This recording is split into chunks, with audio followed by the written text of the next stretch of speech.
I mean, academia is, in some ways, one of the more corrupt institutions that we have to deal with. This is one reason I never tried to get tenure, because I was willing to play the game, and I wanted to teach, and I taught a lot about psychedelics, and people, I think my supervisors at the time I was an adjunct professor, they never looked too closely at what I was teaching because my classes were always over enrolled, right?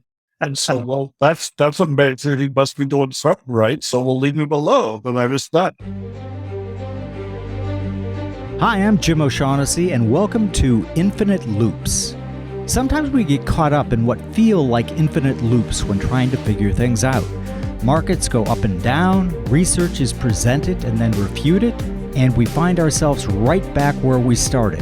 The goal of this podcast is to learn how we can reset our thinking on issues that hopefully leaves us with a better understanding as to why we think the way we think and how we might be able to change that to avoid going in infinite loops of thought.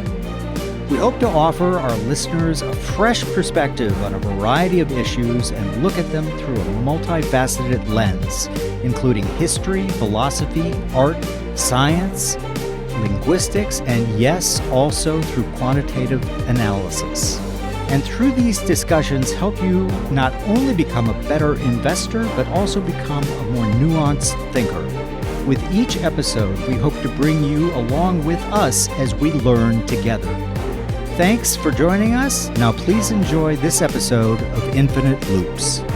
Jim O'Shaughnessy is Chairman and Co-Chief Investment Officer of O'Shaughnessy Asset Management, where Jamie Catherwood is an associate. All opinions expressed by Jim, Jamie, and podcast guests are solely their own opinions and do not reflect the opinions of O'Shaughnessy Asset Management. This podcast is for informational purposes only and should not be relied upon as a basis for investment decisions. Clients of O'Shaughnessy Asset Management may maintain positions in the securities discussed in this podcast.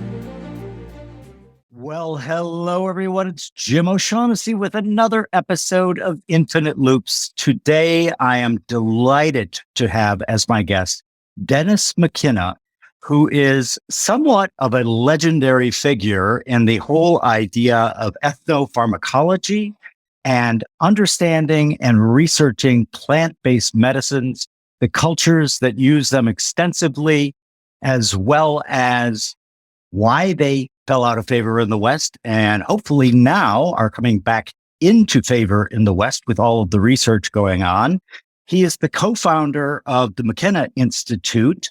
And the thing I really wanted to talk with you about, Dennis, because I was unable to attend for personal reasons, was the 55th anniversary of a conference that you started 55 years ago. Welcome. Thank you so much, James. Do you prefer James or Jim? Jim, it's one of those funny things, Dennis, where I'm James Patrick O'Shaughnessy and I sign all of my checks, James Patrick O'Shaughnessy, written 4 books. They're all James P. O'Shaughnessy. But honestly, if somebody was behind me and said James, I wouldn't even look around. So okay. Jim is great. So we'll keep it to Jim. Yeah, just one minor correction there, Jim. We're not the McKenna Institute. We're the McKenna Academy. Thank you. Oh, natural philosophy is the full title. But but if you look at McKenna.academy on the web, it should come up. Yeah. So we're not an institute. We are a nonprofit. We're, fully listed as such with the IRS. People can feel free to send money or not as they are so inclined, but we can give tax deductions. But anyway, we don't need to get into that. People can look at the website and see what we're up to. And yeah, the still sort of recuperating from this ESPD 55 conference that we did in the UK. It ended on the 27th. We did from the 23rd to the 27th. It was fantastic, if I do say so myself. It was very well received, and it was the 5-year follow-up to ESPD 50, which I did in 2017. And that was the 50-year commemorative event about the original ESPD conference, which was not originated by me. It was sponsored by the National Institute of Mental Health in San Francisco in 1967. And you probably know the background of it. I don't need to get into details, but basically it was a closed conference and they were supposed to do follow-ups every 10 years. Well, they did this amazing conference, published this book out of it. That's all the taxpayers ever got out of it. But I was one of those, I wasn't even paying taxes at the time, but it came into my hands at the age of 17. And it was an inspiration for me, that book too, because it made me realize that this is a real discipline. There's cool stuff here. There's botany, there's chemistry, there's anthropology, pharmacology, and all that. That was really influential in sort of influencing my decision to go in the direction of ethnopharmacology, which was not really a discipline at that time, or shall we say an emerging discipline. So I did. That's what I dedicated my career to.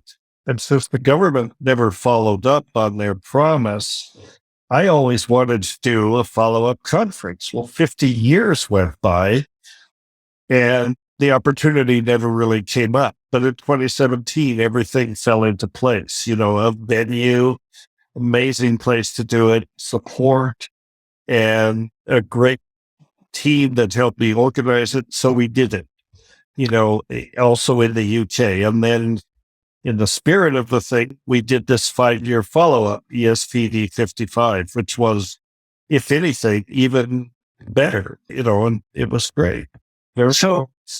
Lots of fun, lots of work, but lots of fun. So what I'd like to do is take a step back, and for our listeners who may not be familiar with the goals of the conference, if you could give a bit of a history, because right now I think that we are at a kind of a tipping point, in my opinion, where people are beginning to see the efficacy of psychedelics and psychoactive substances for a broad range of ailments and or personal development. The tests have been going so well with our veterans who suffered from PTSD, depression, alcoholism. And I was talking to a friend who is also quite well versed in the subject. And I think that all of this being out in the open, I had on my podcast Brian Murescu, who wrote that wonderful book about the religion with no name. So what I'd like to do, if it's okay with you, if you could just sort of take a step back, explain to our listeners exactly the ideas and goals of both the conference and again, the McKenna Academy. And thank you for the correction there, because I love the tagline on that. Your goal there was to be a catalyst for transformation of global consciousness and collective intelligence with science and ancient wisdom. I mean, that's incredible. So if you would, please. Well, yeah, I mean, that pretty much puts it into a nutshell, but overall, that is our goal is, that it's an academy. So our goal is educational, obviously. And we have our mission statement says that we want to be a catalyst for this transformation of global consciousness. And as you know, psychedelics are very much at the center of that. Psychedelics is people are having these experiences, whether from mushrooms or ayahuasca or some of the other plant, and fungal medicines, and coming away with revelations in a sense, or with new sort of framework in terms of their understanding of our relationship to nature, and this is right at the heart of the crisis of our time, because we look at the planetary situation, the climate crisis, and all this. At the heart of it is the fact that we just got out of sync with nature. And, we have succumbed in some ways to the poisonous perceptions, I'm sorry, of the Judeo-Christian, philosophy, which says that we own nature and it exists for us to exploit. And we're busy exploiting it, even as we're busy destroying it. And what is fundamentally, the problem with that perspective is we don't know nature.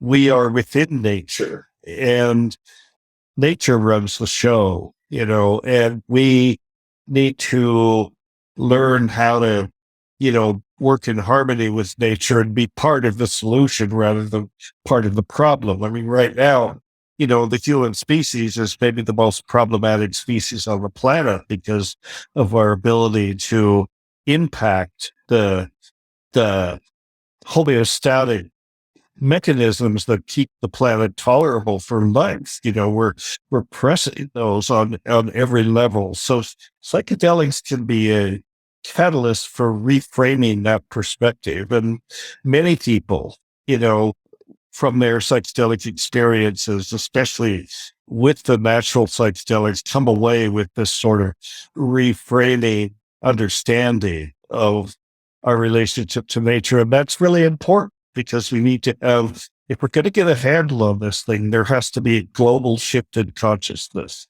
and global re-understanding of where we fit into the picture. And that's what the Academy is mainly, that is our overarching mission.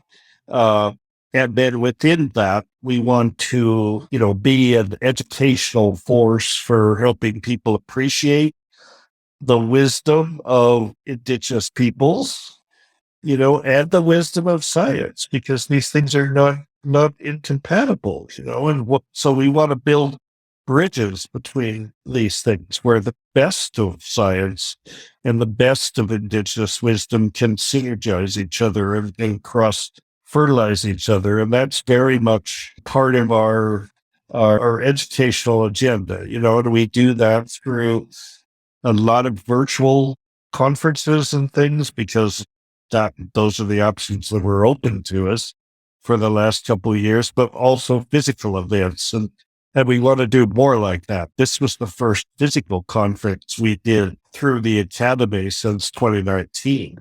And we want to do more. That would include retreats in South America, which is kind of what we were doing before. We actually formally founded the Academy. I was hosting ayahuasca retreats in the Sacred Valley, Peru, working with a person who is now the executive director of the Academy, Christina Joya.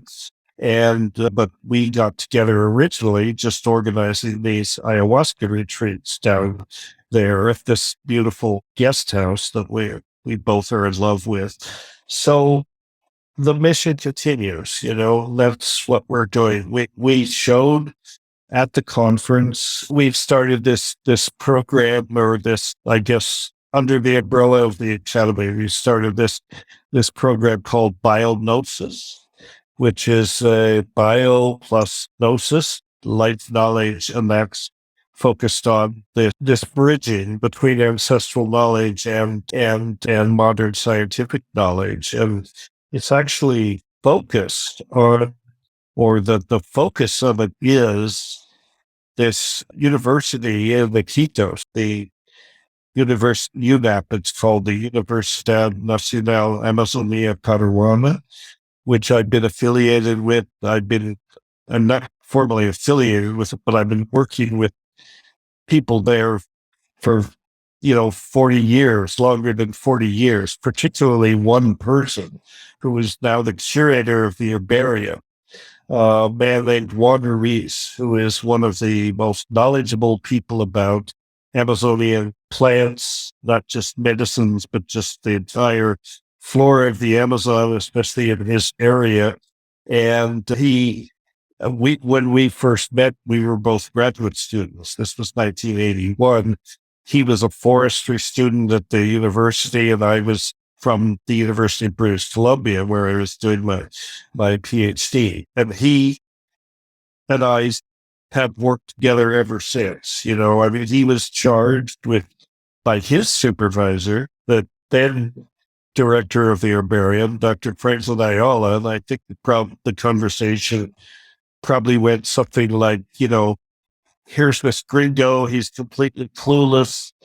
take him to the field, collect some plants, bring him back alive. Well, he's did all that, and I'm very grateful to him. And we have continued to work together. And he's also getting up there in age. He's not that much younger than I am. And he's looking to retire, but he has vast knowledge of Amazonian flora, Amazonian medicine, just the whole Amazonian bio, and he's one of these people about which it said when a medicine man dies, it's as though a library has burned down. He is that library, and he would not call himself a medicine man, but he's been immersed. He's really a scientist. He's unique. He's got one foot in traditional medicine, traditional practices, having grown up in Iquitos, he's been immersed in this. But then he also has training as a botanist, and so he combines these different. And the thing is, his knowledge is vast. It's also completely up here. He does not write stuff down, just have that mindset. It's like, why write it down? It's already up here. And I'm like, what? That's the point. You need to get it out there because the world needs this knowledge. You're not going to be around forever.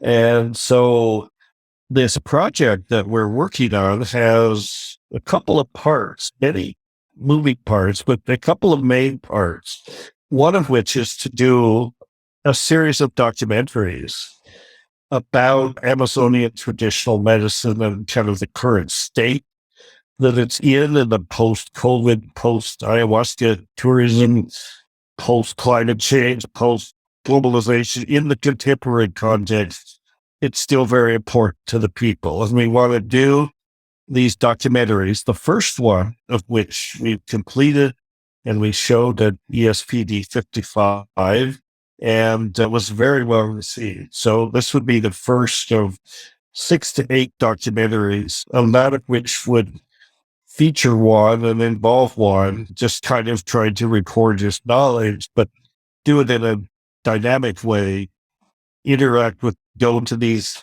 villages in the area, go to the field and make it engaging. And then the second phase of this, it's not really linear, but another big part of it is that this herbarium at UNAP is a real gem, and it's typical third world university. It's run down. It doesn't have very good funding. It's, kind of in need of help. And we're trying to raise enough money to upgrade the herbarium and actually develop a digital herbarium, scan all the specimens in the herbarium. There are about 100,000 specimens in the herbarium. Only half of them are even mounted and declassified. A lot of them are still in their original collection bags, and we've got the notes for it, but that's going to be a huge project. We are actually very ambitious. We're trying to raise $10 million to do this work, and that's about what it's going to take. And I think that's not an unrealistic goal. And I think that based on the enthusiasm that we saw from the people of the ESPD 55, many of whom are certainly in the position to substantially support this, I think we're going to make this goal. And I think it's a very worthy project because I've always felt that to be able to attach information to a plant, by that very fact, enhances its value and provides a reason not to drive it into extinction if we need one, Yeah. And so that's the big project. It's going to take up, that's a 3 to 5 year project. And that's going to take up most of our bandwidth for a while. Absolutely fascinating. And, things like that I'm fascinated by is you mentioned ayahuasca. This is a plant that emerged more than 1 million years ago, according to the research that I saw. And there are other plant and ceremonies. You talk about West versus East, and the whole idea of the Eleusium mysteries in Greece, which Brian Murescu was kind enough to sort of educate me on. And then you see things like The Doors of Perception by Huxley. And you see this sort of from the beginning right up until sort of the mid, let's call it 1960s, right? Lots of research being done on the very, very positive effects of psychedelics and psychoactive agents on a variety of conditions. And then we had the door slammed shut by who I consider maybe the craziest human to ever occupy the Oval Office, Richard Nixon. And there's another guy who runs a close second to him, but I think that Nixon was probably pretty crazy because he decided that he was going to have this war on drugs. And what shattered me when I was reading it is that all of the research, or much of the research, was not only confiscated, it was disposed of.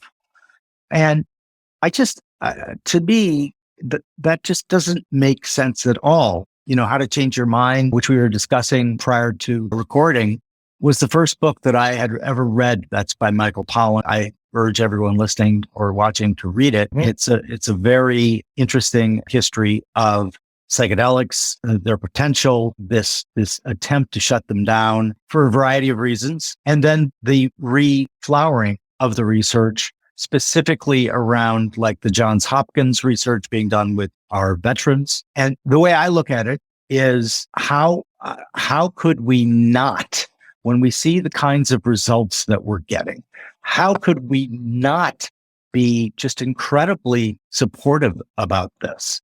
So what do you think was the tenor or the zeitgeist of that time when let's call them the establishment or the man, or however you want to put it, decided they were going to close down psychedelics? And of course, the great irony here is two of the most addictive drugs, alcohol and nicotine, are quite legal. And psychedelics, from all the research that I have read, are not addictive.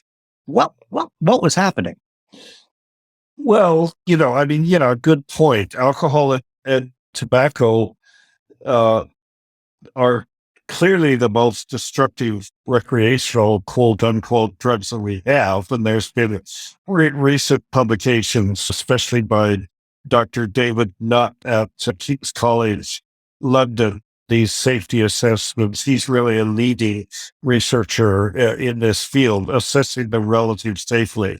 At one end of the spectrum is alcohol and tobacco. At the other end of the spectrum, in terms of safety, is mushrooms, psilocybin mushrooms. They have virtually no real hazards as long as they're used in a reasonable way. I mean, every drug can be misused, but I am fond of saying that there is no such thing as a bad drug. There are plenty of bad ways to use drugs, and so this is where the factors of setting and just understanding what you're doing, approaching it in an informed way, becomes very important, because the idea is to minimize the harm, if any, maximize the benefit. This is not such a silly idea, and the proper use of psychedelics require, appropriate setting, preparation. They should be approached thoughtfully and respectfully. I mean, it's possible to use them recreationally, whatever that means, but you get the most benefits out of it if you take it seriously. And as a person who has only recently, crossed the threshold, if you will, I think you will appreciate this. It's not a bad thing, Jim, that you waited till late in life to experience psychedelics, because I think part of this dynamic, the setting, the scent is what you bring to it. The scent is your mindset, and the scent is who you are, everything you've learned in life, what you know, and so on. So a mature person who's had life experience is going to get a lot more out of these experiences for the first time than, say, an 18-year-old, or 17-year-old, which I was. And I got plenty out of my LSD experience, my first LSD experience. My brother always told me, don't take LSD until you read Psychology and Alchemy by C.G. Jung. And of course, why? Why should I do that? Well, after I took LSD, I realized, of course, I ignored his advice. After I took LSD, I realized what he was talking about. That actually that would have been a very good thing to have under my belt before I took, psychedelics for the first time.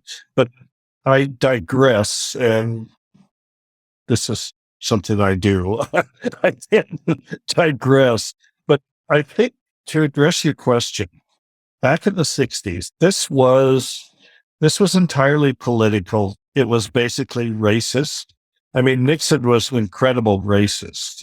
I think this has become clear that he was, and the prohibition of these substances was essentially a chance to clamp down because, it was a time of turmoil, social turmoil, the war in Vietnam, the whole countercultural movement, the hippies and all this. So it was possible to, and these people were pushing back, and I was among them, I was one of them, pushing back against the sort of cultural memes that the powers that be were trying to propagate, and they were using the notion that these drugs are very dangerous and must be prohibited, and they'll drive you crazy. They'll make you, jump off buildings. They cause chromosomal damage. All horseshit. They can be misused and people can, you should not take psychedelics or any psychoactive substance at 70 miles an hour on the freeway, or these kinds of things. Just common sense. But the idea was to create this perception that these drugs were dangerous, which made it okay to marginalize and target and persecute the people that were into that. My brother was fond of saying, he often said, yeah, psychedelics are very dangerous because they give you dangerous ideas. And that's exactly what was going on. And we can't have dangerous ideas that are outside the accepted norms of, the authoritarian hegemony. And so that's why they were prohibited. It was purely a political thing. There was no medical reason to do it.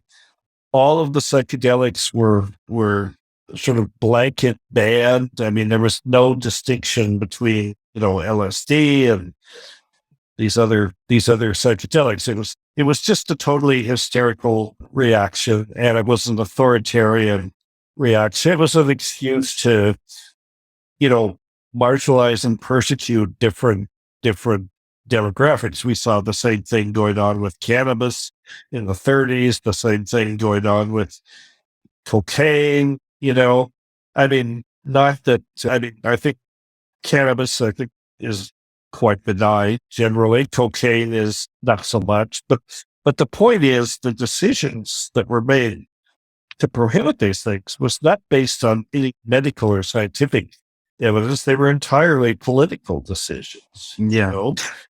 What's interesting there is the deeper I dive on many of these things, this reminds me of an example of the physicist David Bohm, who came up with the hidden variables theory.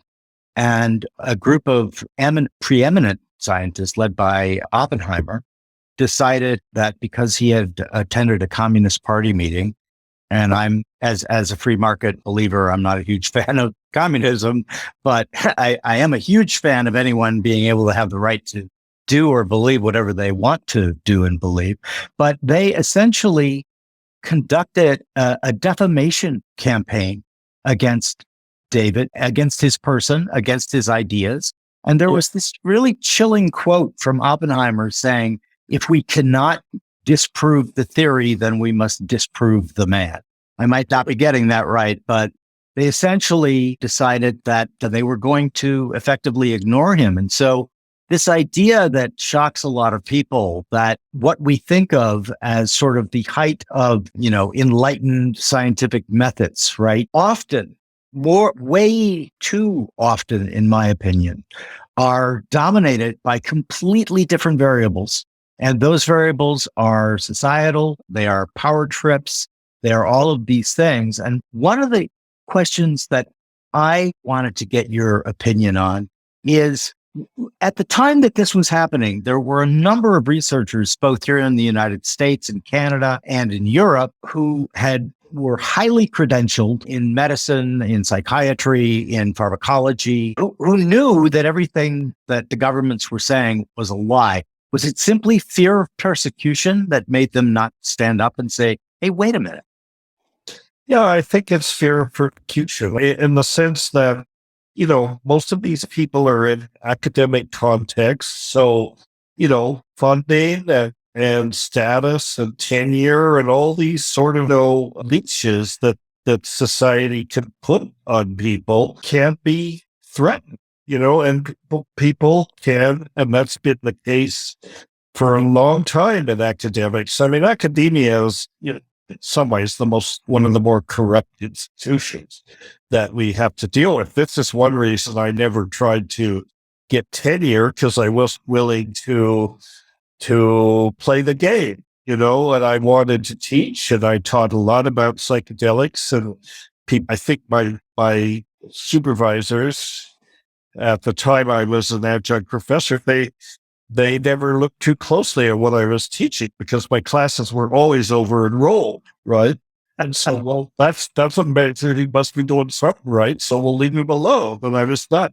But anyway, that's the personal thing. But a lot of researchers, I think, particularly in neuroscience and psychiatry and pharmacology and this sort of thing, if they were interested, the motivations for many of these folks to go into these kinds of fields like neuroscience was really motivated by a desire to understand consciousness. And some of them have had their own psychedelic experiences, and that just increased that desire, because they could see that they were tools. If back in the 50s, before these things became stigmatized and banned and vilified, I mean, LSD was what there was, and Sandoz was making it available to researchers, psychiatrists, to pharmacologists, to clinicians, and even to a few philosophers and things like that. And LSD was really responsible for the birth of modern neuroscience. It really is what transformed neuroscience in some ways, because it was a tool, a molecular tool that opened a window into some of the processes that were clearly associated with consciousness. I mean, the idea originally in the 50s, the idea was, well, the LSD state is like schizophrenia. It's like a model of psychosis. So if the term they used then were psychotomimetics, psychosis mimicking. And the nomenclature for these things has gone through an evolution, but they were psychotomimetics, and the state they induce is like psychosis. So if a psychiatrist wants to know what his patients are experiencing, they can take LSD and have a model psychotic reaction, look at it from the inside. Well, of course, it's not.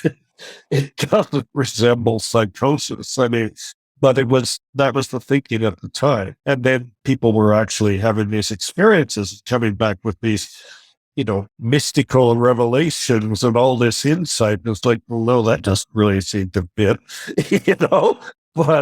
but the idea was that he could be used as a probe to understand some of the molecular mechanisms associated with these altered states, because it was, number one, it looked like serotonin, which was becoming a neurotransmitter that was being studied. We knew it was important. Researchers knew it was important, and secondly, researchers knew that it affected serotonin. So, that was primarily what it affected. So really, neuroscience was sort of birthed into its modern form because of LSD, and then, that work continued and began to be used clinically very effectively, for certain things, especially alcoholism and that kind of thing. Humphrey Osmond's work in Saskatchewan with alcoholics, which began in the 50s and continued through the 60s, very promising work, And like you say, when they made the prohibition, it's not that the data was destroyed or disposed of, but it was just disregarded. It was just marginalized. It's out there somewhere, and but it was disregarded because these drugs are, the criteria was, they're Schedule 1, so the criteria was they're extremely dangerous, they're addictive, they have no possible medical use, they have no value whatsoever, so ban them. And that was what defined the Schedule 1 drug. So, and that basically was implemented in the States at the end of the 70s and through, the states' disproportionate influence on international regulatory bodies. The UN Convention on Psychotropic Substances just fell into line, and these things were prohibited, for at least 20 years, and there was basic research going on, but animal research, very, very little clinical research in the States, maybe a little bit in Europe, but it wasn't really until Rick Strassman in the early 90s decided to investigate DMT. That's really what kind of forced the door open again on clinical research. It opened it a little bit. And he was interested, probably familiar with his work, right? Yeah. He was interested in melatonin. And melatonin is a pineal hormone that is a tryptamine. It's similar to DMT. And he thought that maybe DMT had something to do with pineal function. So he wrote a grant to NIDA, National Institute of Mental Health Drug Abuse, and applied for a grant to give DMT to subjects and record, their physiological response and also, their experiences, right?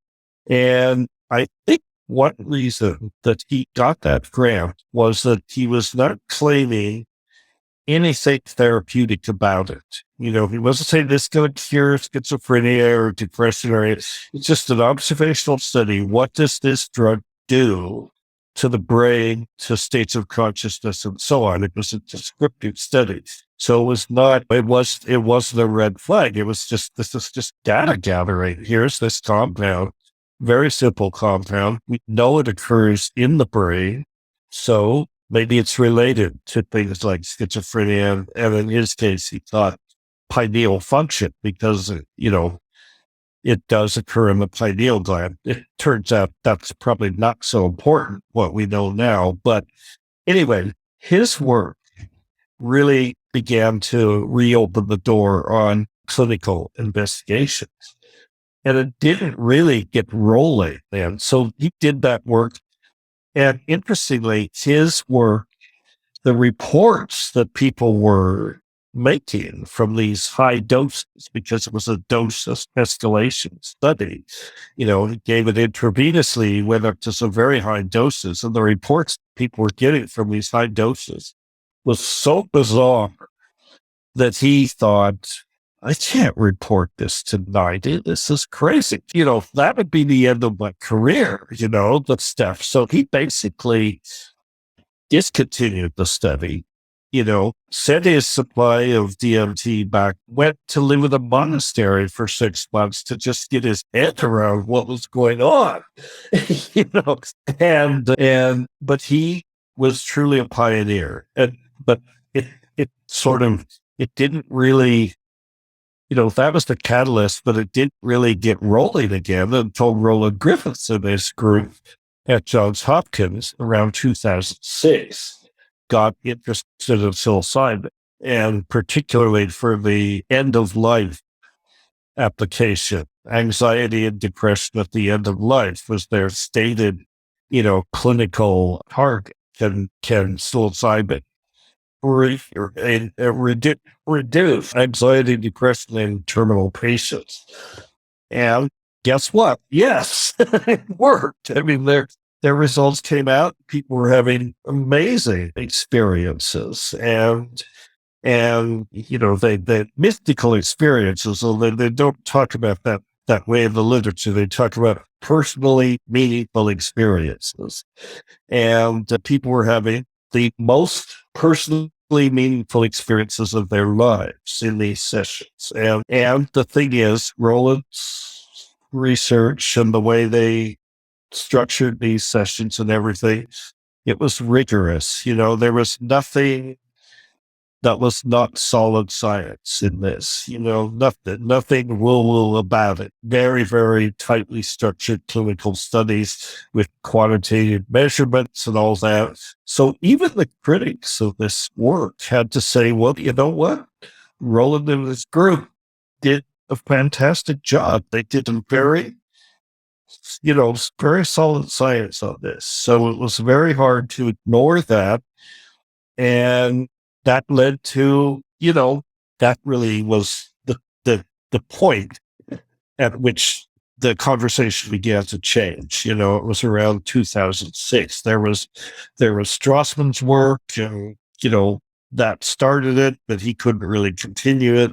And then Roland came along, and that was where I think the conversation really shifted, and people began to say, well, wait a minute, we need to take another look at these things, and they really do show a lot of promise. And now that we know, there is, it's, we know that they do. And the reason that we know that they do, and a lot of this work has been accepted, is there has been very good science, and now other groups are doing this. And I think there is a consensus in the neuroscience mental health community that we need better treatments. Mental health is in crisis. We do not have good treatments for things like PTSD and, terminal anxiety at the end of life, and major depressive disorder, and all the things that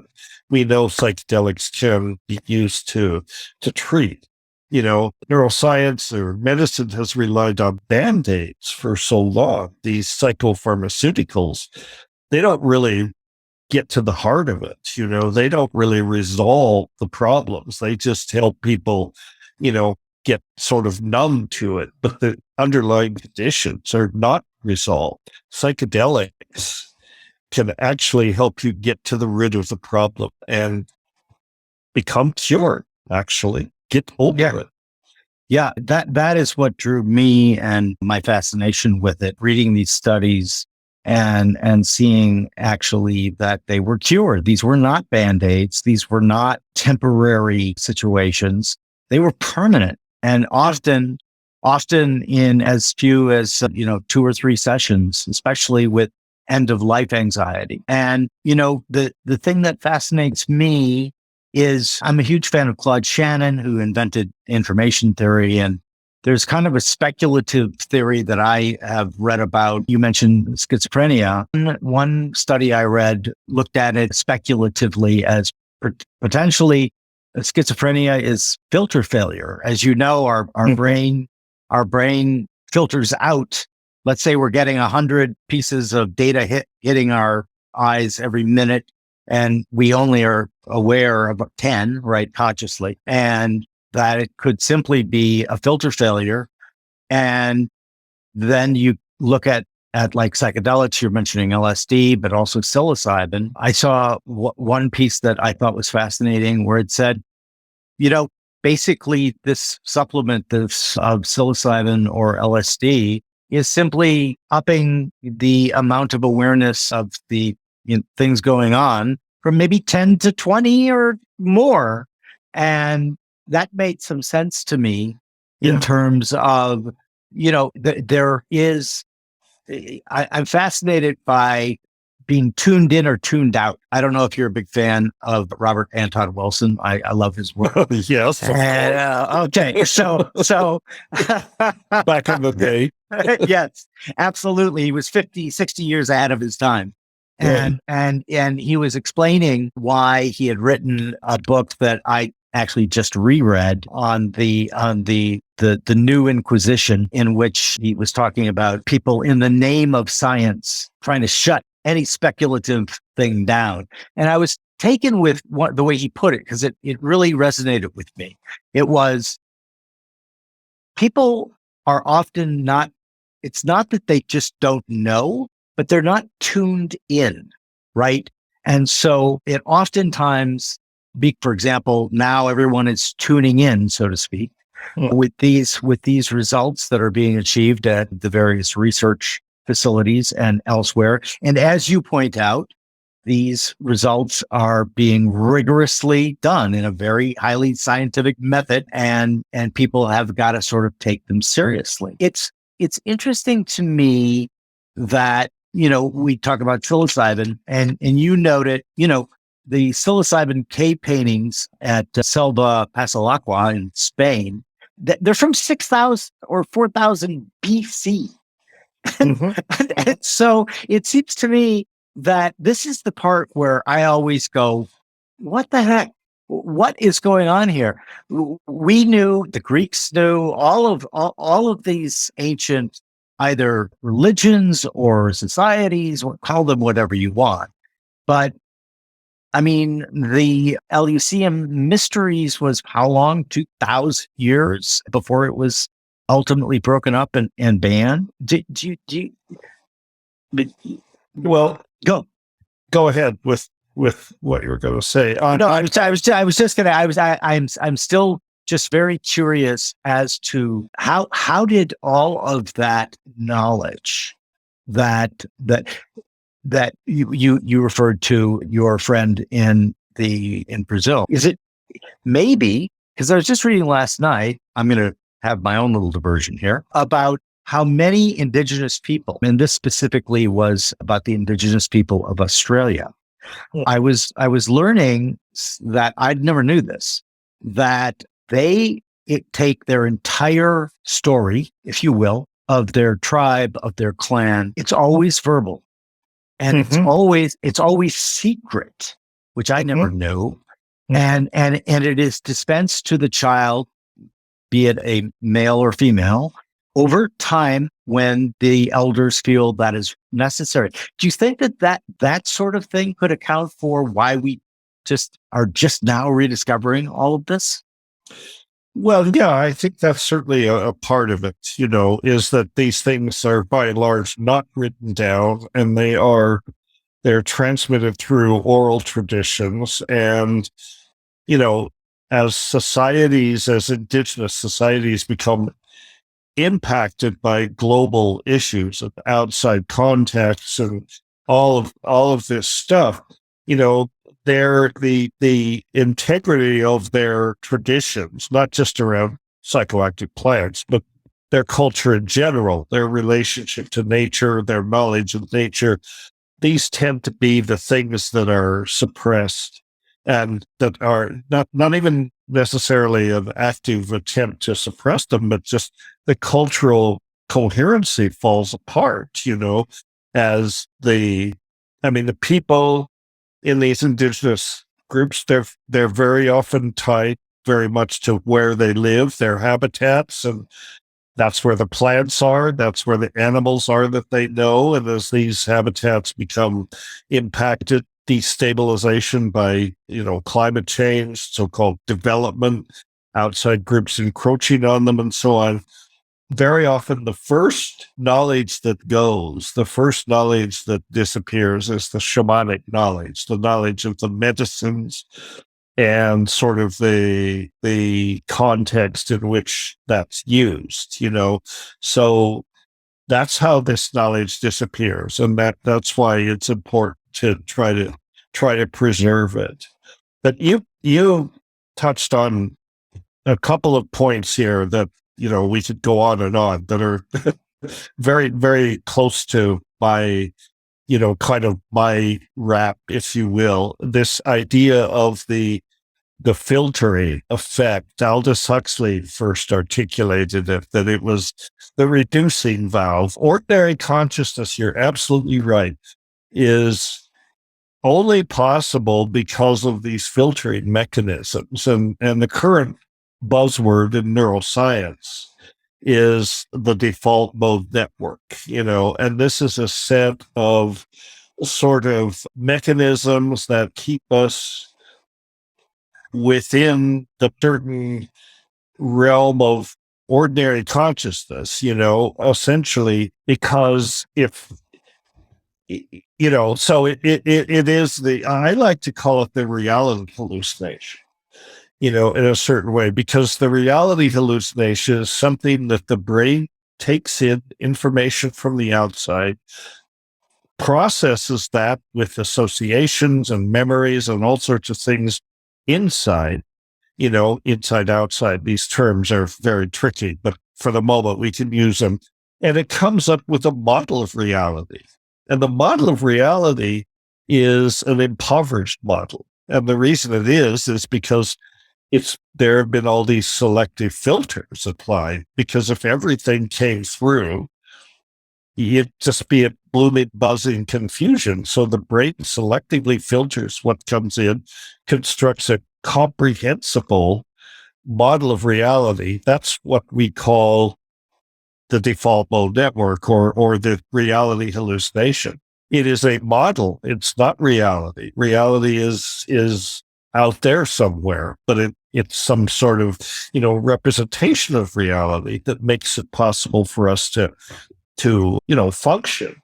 What psychedelics do is they temporarily disable the default mode network. They just blow it apart, and your model of reality collapses. And all of this information can then come in and be experienced and is accessible.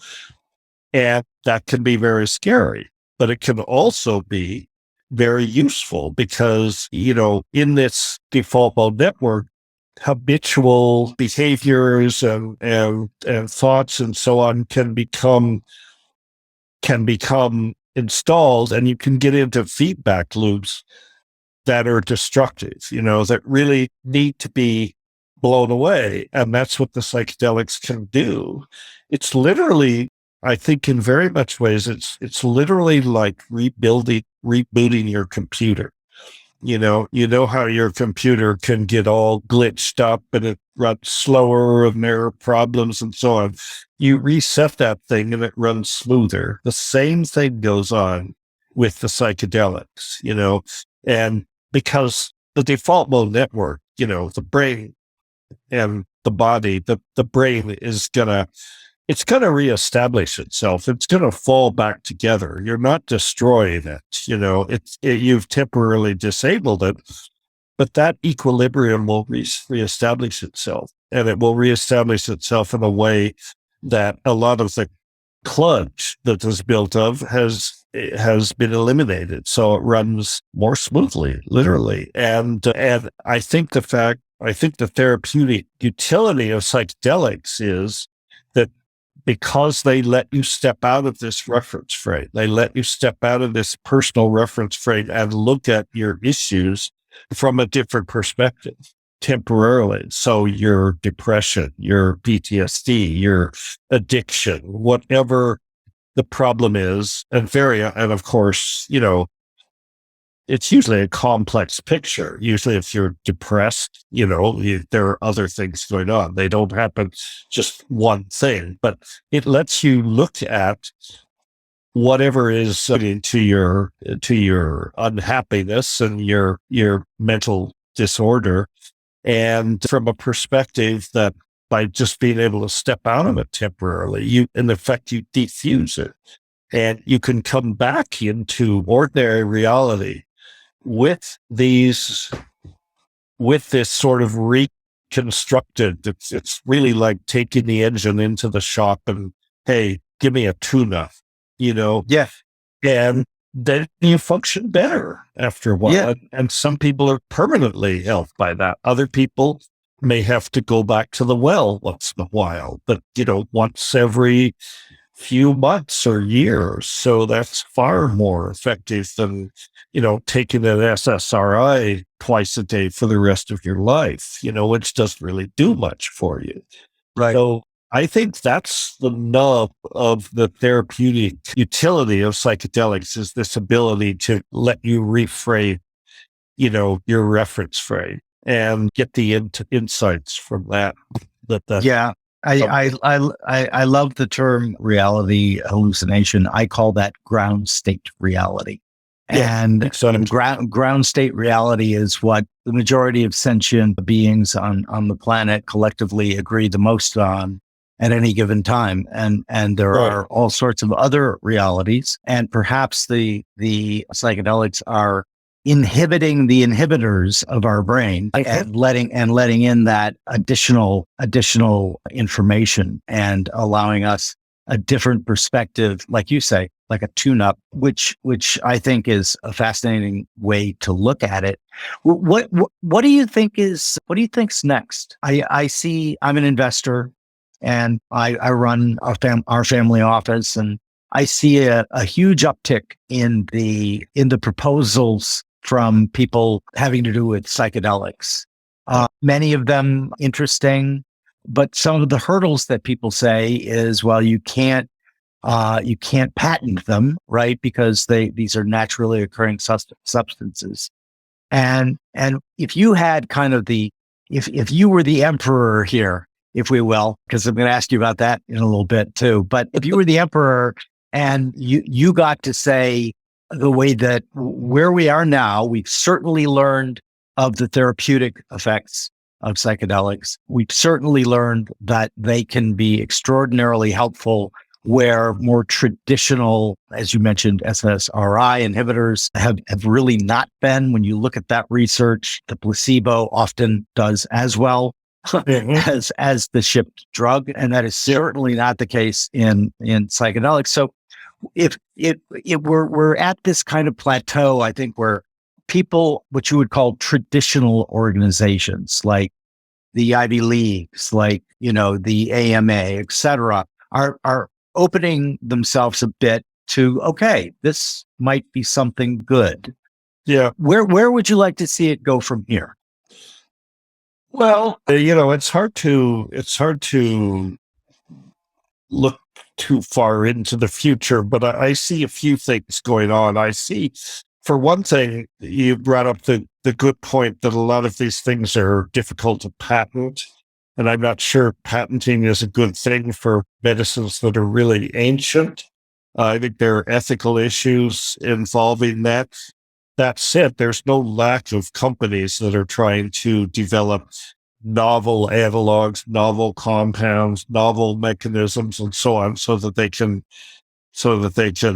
patent these things. And, you're a capitalist. I'm basically a capitalist. I understand that the profit motive can move forward research, and so in general, I'm in favor of that. I'm in favor of doing the research. I think that the companies that want to patent either the compounds or the protocols, well, they're going to do that. I mean, they're not going to ask me or you if that's okay. They're going to move within the regulatory framework. I do think they have a tremendous ethical responsibility to give back to the indigenous people, to find a way to honor and benefit indigenous people who have been the stewards of this knowledge for literally thousands of years, and always tend to be the ones that are pushed aside, marginalized.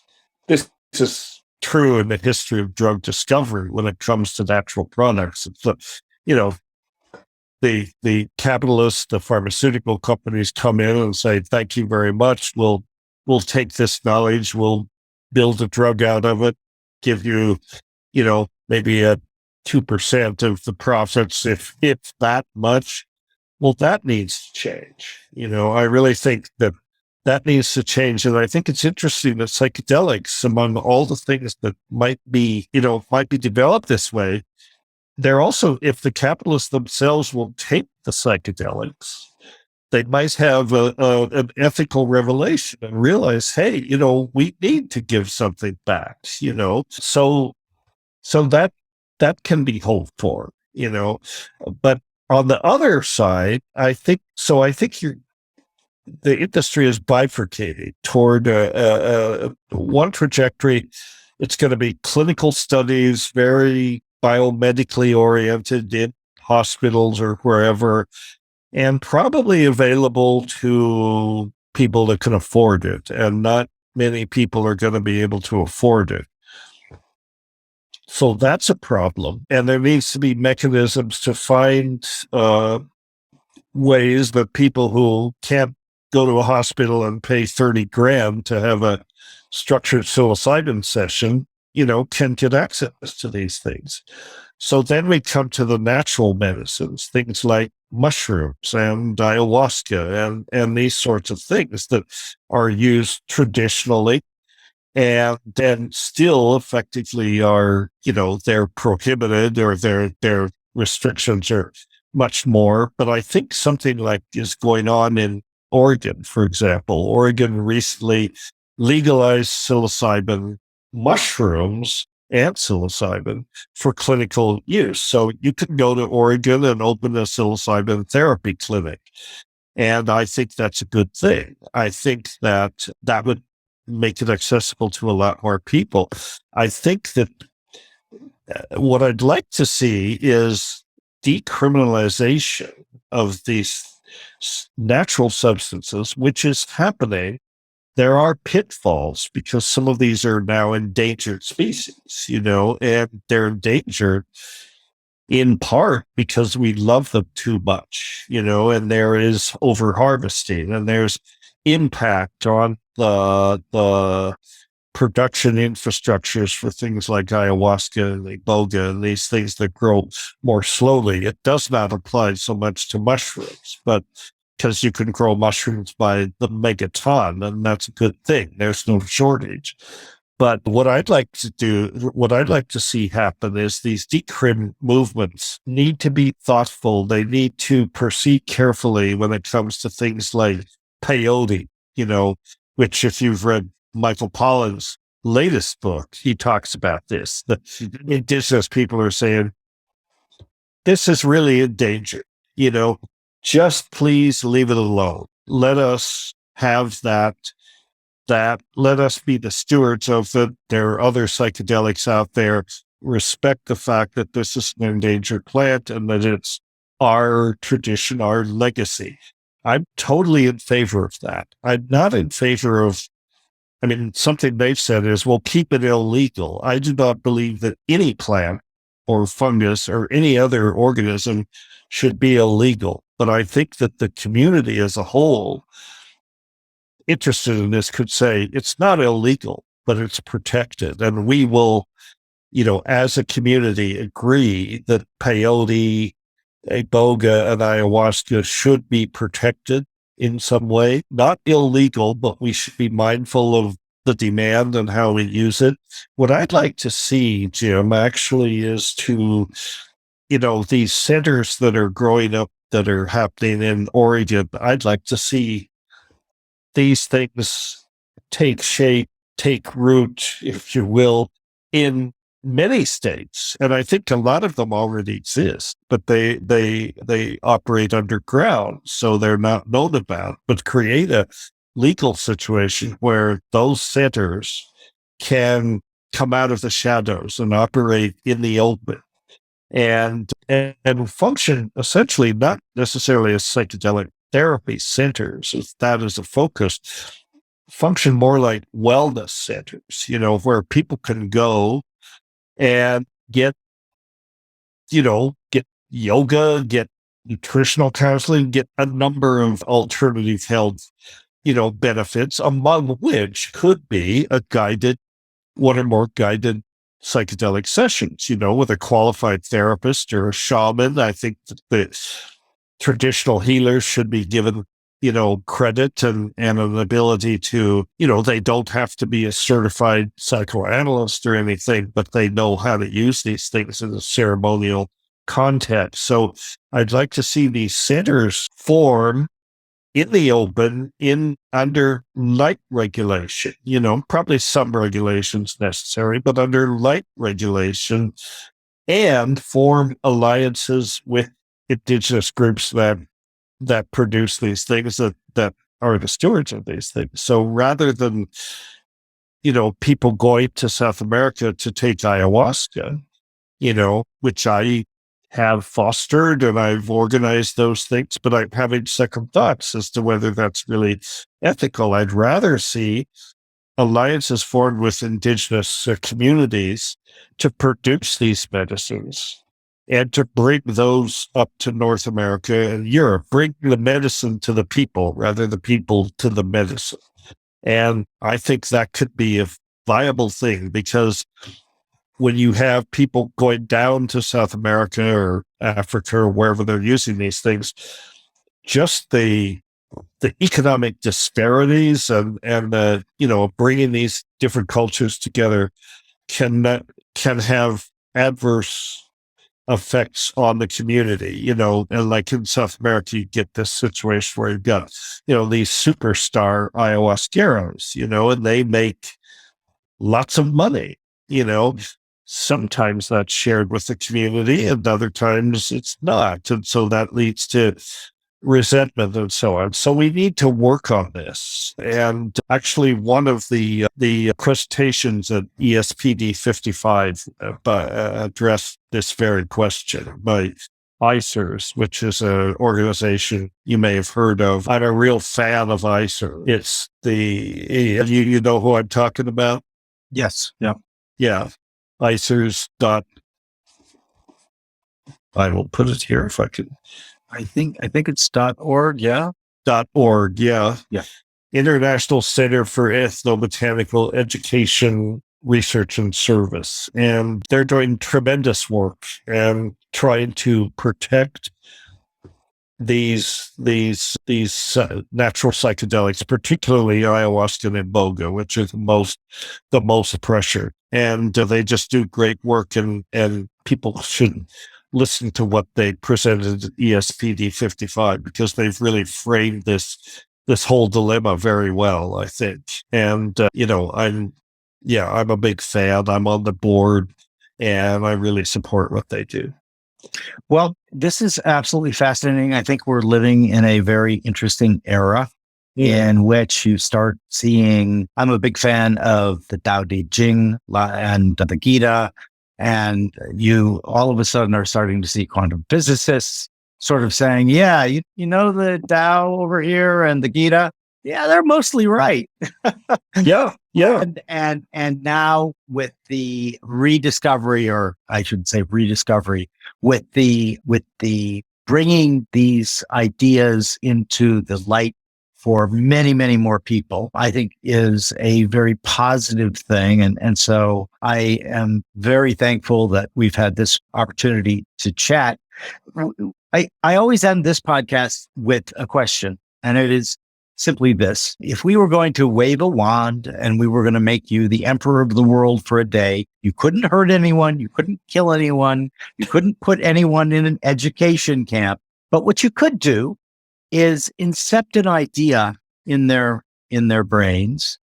When they woke up the next morning, they would think it was their idea, and they would immediately start doing, acting, learning this particular way or doing this particular thing. What two things would you implant in our world's population? God, I hate these questions. A couple of things. I think I would say, don't accept anything on faith. Think for yourself. Faith is, in my opinion, and I grew up Catholic, so I was bludgeoned by the need to have faith from earliest stage. Faith is often an impediment to clear thinking. Faith is being asked to accept a bunch of principles or ideas without any evidence, just accept it. Well, that's anti-science to my belief. I think that if you're being asked to believe something, there should be evidence to support it. And faith is often misused this way. That's the other thing. So have faith. If you're going to have faith in something, have faith in your own God-given ability to think for yourself. I think that's really important. And then and then I guess the other side of that is when it comes to psychedelics, interestingly, and to my mind, this is what validates them, is you don't have to have faith. It's not required. In fact, be as skeptical as you want. What you have to have is courage. You have to have the courage to sit down and drink the cup or smoke the pipe or do whatever it is and let yourself go. And that ultimately comes back to faith in yourself. I wouldn't call it faith, I'd call it trust. Trust in yourself. Know yourself well enough to know, I can do this. I'm up to this experience, and I have the courage to approach, to jump off the cliff in a certain way, knowing that it's going to be a soft landing. And so that would be my revelation. I think the other thing is, if you're going to do that, prepare to surrender. Don't resist. Put yourself, that's why, again, that comes back to setting. Put yourself in a situation where you're safe. Nobody is threatening you. You're in a safe place, because remember, you're going to blow this default mode network to smithereens temporarily. So you have to be willing to surrender. I love both of those. This et verba is the watchword of the Royal Society, founded by Isaac Newton. Take no one's word for it. So I love to think for yourself. And I too, they tried to raise me Catholic. I had a very intelligent priest that once say to me, "I don't think we're gonna make it with you." Yeah, my priest came to that conclusion too. You're hopeless. You're what? Exactly. Well, again, back to Robert Anton Wilson. He said that the Catholic Church programs the correct answer machine in your brain. Yeah, exactly. The correct answer rarely is the correct answer. So I have benefited from an intelligent and kind priest, and they're out there. I think they're very rare, but I did benefit from some, a very intelligent priest with a Jesuit background. And always Jesuits. It's always Jesuits. And as a result of that, I have fond memories of that, because basically the same kind of thing. I think we reached a point where he said, "Well, I'm not going to convince you, but that's okay, son. Exactly. You're not going to hell. Don't worry about it." Yeah. We are heretics and proud of it. Exactly. Dennis, this has been absolutely tremendous chatting with you. Thank you so much for taking the time. Now, where can people find you if they want to donate, if they want to? McKenna Academy. You can write to me at Dennis at McKenna Academy, McKenna.academy, and let me know when all this is up there, because I got a whole social media team that supports my work. So we'll get it out there. We will saturate the meme space or the podcast, whatever, the social media space with this. It has been a really pleasurable and really good talk, Jim. I really appreciate it. And as do I, Dennis. Thank you so much for your time.